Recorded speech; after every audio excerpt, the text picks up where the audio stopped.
How do plants grow? The magic of seeds. Today, Aaliyah is about to learn something magical.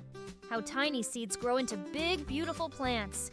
How does this little seed turn into a big plant? Aaliyah plants the seed in the soil. Every plant starts from a tiny seed like this. Now we wait and see the magic happen.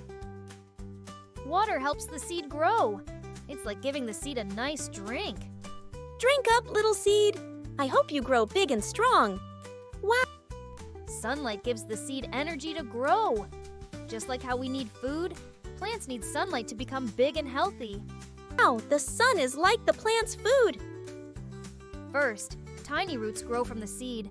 They dig deep into the soil to find water and food. I didn't know the roots grow first, under the ground where we can't see them. After the roots are strong, the seed sends a sprout up into the air, reaching for the sunlight. With water, Hello, little sprout.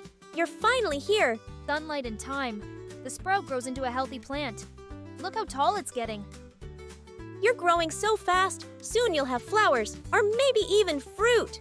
Plants need care, just like we do. Water, sunlight, and love help them grow strong. I'll make sure to take good care of you every day. From a tiny seed to a beautiful plant, that's the magic of nature. Who knew something so small could grow into something so amazing?